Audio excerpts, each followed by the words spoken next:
Corría el año 1962. Unos años antes, este servidor había participado en una convención juvenil en la cual el predicador dio un mensaje basado en el libro de Isaías capítulo 6 y al final hizo él un llamado a los jóvenes que estábamos allí que sintiéramos o que pudiéramos estar sintiendo el llamado a servir al Señor a tiempo completo. Recuerdo que pasamos 2 muchachos adolescentes ahí a ese altar en la tierra, en el polvo, y allí pues yo recuerdo que tanto fue el impacto de aquella predicación, aquel desafío que lanzó el predicador, que yo caí al suelo. Fue la primera vez que yo tenía esa experiencia de caer desmayado al suelo, llorando a lágrima viva, diciéndole al Señor: Señor, pues soy un muchacho adolescente, pero si tú me quieres un día utilizar en tu obra, estoy listo. Después de casi 1 hora de estar allí postrado en esa tierra, en ese polvo, me levanté, fui luego a mi hogar, y como digo, allá para el año 1962, en el mes de julio, precisamente en la fecha 29 de aquel mes, recuerdo que llegó el hermano Eusebio Martínez, que era nuestro pastor de la iglesia Sarón en ese tiempo, y él dijo: hermano, es hora de irnos ya para el Instituto Bíblico Betel, a la ciudad de Santa Ana. Mis padres oraron y lloraron, mis hermanos igualmente oraron y lloraron, me despidieron aquí aquella mañana y partimos a la ciudad de Santa Ana. Recuerdo que el director del instituto pues no tenía fe en que un muchacho tan joven, aunque había otro estudiante más joven todavía, pero él ya había sido aceptado. Pero cuando yo pasé, el director me dijo: regrese a su casa, dentro de 1 año vuelve. En este año que usted vaya a casa, me dijo, trate de quitarse los requemados por el sol. Yo iba muy requemado, puesto que mi trabajo había sido en el campo. Y también me dijo, trate de ganar unas que otras libritas, porque yo iba muy delgado. Y me dijo también, trate de crecer algo, porque no da la estatura. Así que yo pues no llenaba requisitos, ni de estatura, ni de peso.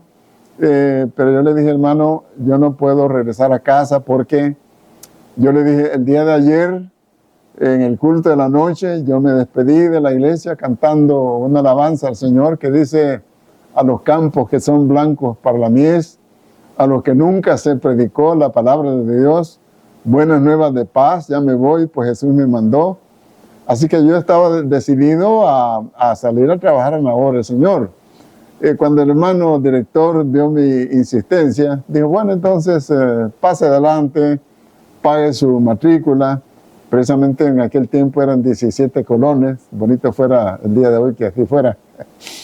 Pues pagué mis 17 colones, me dieron una ficha, con esa yo iba a ir a reclamar mi comida, mi cama, mi pupitre, y ya me sentí pues estudiante del bíblico. Y justo en esa semana, el supervisor, que en aquel tiempo le decían decano, me dijo: hermano Jeremías, ¿usted quiere ir a predicar el fin de semana a algún lugar? Yo le dije: sí, hermano, para eso estoy. El supervisor respondía al nombre de José Irene Granados. Entonces me dijo: ¿va a ir el viernes allá? El día viernes, la esposa de él, Graciela de Granados, me dio unas 4 pupusitas que había echado exclusivamente para este servidor, para comerlas durante el viaje. Sabían que el viaje era largo, de Santa Ana a Sonsonate, de Sonsonate 21 kilómetros hacia el cantón donde yo habría de ir a predicar. Por cierto, no logré llegar en esa primera salida, me quedé en Sonsonate, pero la siguiente semana sí logré llegar, y allí pues inauguré, podría decir, lo que era mi aspiración de servir al Señor. Bueno, el Señor se glorificó, pasados unos meses, el Señor salvó varias almas en ese cantón, el cantón Coquiama, de la jurisdicción de Cuixnahuat. Y bueno, puede decirse que yo, a partir de esa fecha en que el Señor salvó muchas personas, yo sentí confirmación del llamamiento al ministerio. Y me consideré, pues, de allí en adelante un obrero de la viña del Señor. Y creo que el Señor sigue buscando hombres jóvenes, mujeres jóvenes también, gente que desea servir al Señor, puesto que el Señor hizo su obra salvadora.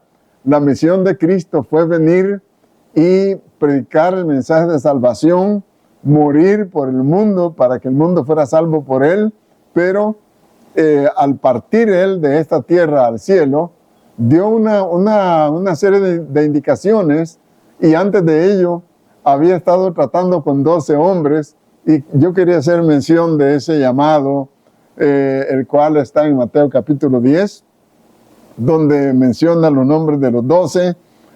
Dice que llamando a Jesús a sus 12 discípulos, les dio autoridad sobre espíritus inmundos para que los echasen fuera y sanar toda clase de enfermedad. Y más adelante, en el versículo 5, dice: a estos 12 envió Jesús y les dio instrucciones diciendo: por camino de gentiles no vayáis, y en ciudad de samaritanos no entréis, sino id antes a las ovejas perdidas de la casa de Israel. Y yendo, dice, predicad diciendo: el reino de los cielos se ha acercado. Sanad enfermos, limpiad leprosos, resucitad muertos, echad fuera demonios. De gracia recibisteis, dad de gracia. Aquí están las dos etapas. Está el llamamiento y está la comisión.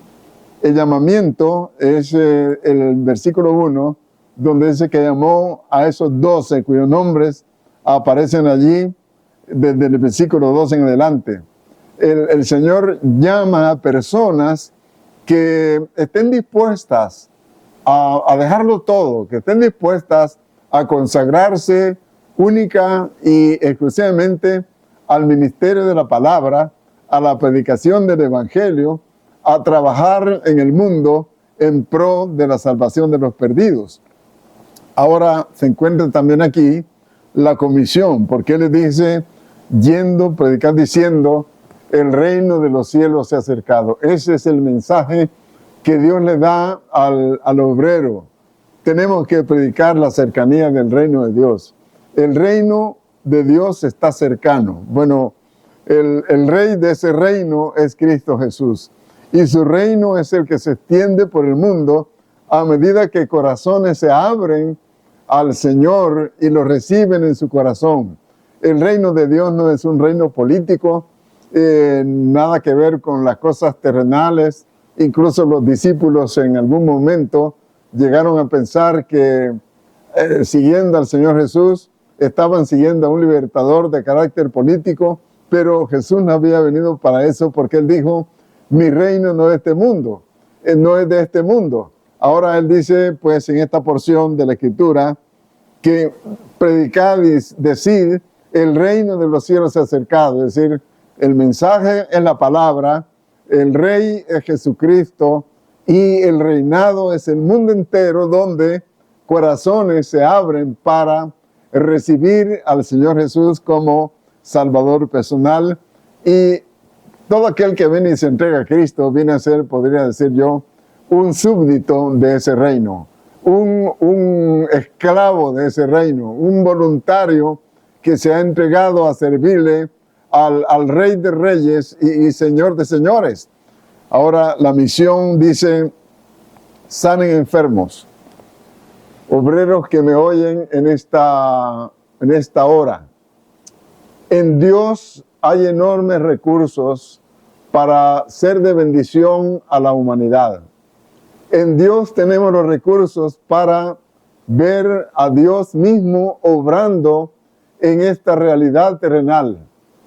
El Señor tiene toda autoridad en el cielo y en la tierra. Así que cuando Él les dijo a sus discípulos, vayan y sanen enfermos, es que les dio autoridad para que en su nombre pudieran colocar las manos sobre el enfermo o los enfermos y estos serían sanos. Bueno, eso fue confirmado en la vida del apóstol Pedro, en la vida del apóstol Pablo, en los discípulos de Cristo Jesús, doquiera que fueron anunciando el reino de Dios y viendo los milagros que Dios hacía, pues a través de ellos. Así que hasta al día de hoy, el ministerio de la oración por los enfermos es un ministerio que está vigente. Yo les digo a los hermanos, pastores, a quienes tengo oportunidad de predicarles, si visitan una casa, no se entretengan mucho tiempo, no se queden allí horas platicando, hablando cuestiones innecesarias. Vayan, lean una porción de la Escritura, hagan una oración. Si hay alguien enfermo, oren por él, ungiéndole con aceite en el nombre del Señor. Y la oración de fe salvará al enfermo y el Señor lo levantará. Y aún como dice Santiago, si estuviera en pecados, estos le serán perdonados. Así que tenemos a disposición nuestra el poder, la autoridad y la gracia de Dios para ejercer el ministerio de la sanidad divina.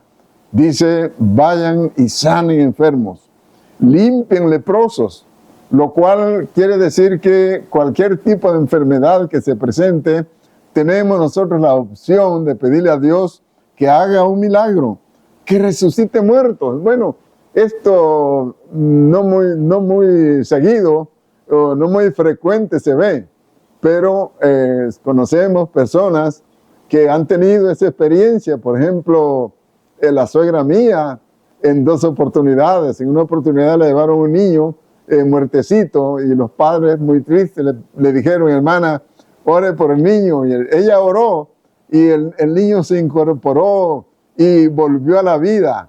Y otra persona que también fue otro muchachito que pasados muchos años lo vimos nosotros aquí en la ciudad capital, San Salvador, y nos dijo, fui aquel niño que estuve muerto y la hermana María Aguilar oró por mí y yo fui resucitado.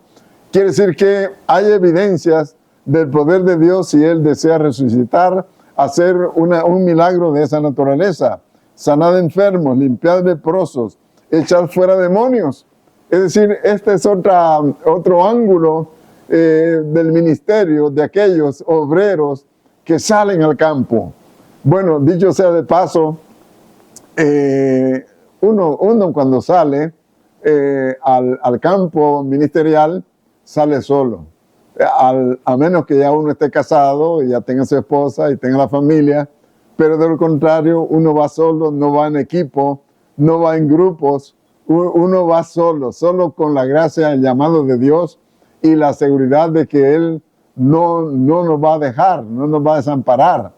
Pero cuando nos toca enfrentarnos a una situación de un espíritu perverso que esté dominando la vida de alguien, el Señor ya nos ordenó a echar fuera esos demonios. Yo creo que antes de salir uno al ministerio y antes de recibir más de alguna credencial, debe haber tenido la oportunidad de enfrentarse a un endemoniado y liberarlo en el nombre del Señor Jesús. Porque en el Señor Jesús hay toda autoridad. No tengo tiempo yo en esta hora de contarles más de alguna experiencia que he tenido en ese sentido. Pero si Dios va con nosotros, no tengamos temor, Él va a glorificarse, Él va a hacer la obra que solo Él puede hacer y Él usará nuestras vidas para liberar a las personas que están en esas condiciones. Sanar enfermos, limpiar leprosos, echar fuera demonios y luego termina diciendo, de gracia recibisteis, dad de gracia. Es decir, Dios nos da para que demos, Dios nos da para que también tengamos que compartir con el que padece necesidad. Hay que crecer en todas las áreas del ministerio, hay que seguir mirando las señales que Dios quiere hacer a través de obreros dedicados y consagrados a Dios, pero también hay que tener la generosidad necesaria para compartir de lo que Dios nos da en algún momento que sea oportuno. Deseo finalizar haciendo una breve oración. Padre Celestial, tú, Señor, nos has dicho que debemos alzar los ojos porque los campos están blancos para la cosecha. Señor, levanta obreros, levanta hombres y mujeres que tengan la disposición de dejar todo lo que tengan que dejar para lanzarse al campo, ya sea en el área local o doméstica o al campo internacional, Señor, a la obra foránea. Glorifícate, Señor, llamando jóvenes para que te sirvan y puedan de esa manera extender el reino de Dios sobre la tierra. Finalizo diciendo que es una bendición servir al Señor. Si yo salí el 29 de julio de 1962 a esta fecha que usted me está mirando, usted puede calcular los años que tengo de estar sirviendo al Rey de Reyes y Señor de Señores, y no estoy de ninguna manera arrepentido, sino más bien realizado de poder servir al Señor, y lo haré hasta el final de mis días. Y si tú, joven que estás allí, estás deliberando si salir o no, toma la decisión. Dios irá contigo. Que el Señor les bendiga a todos.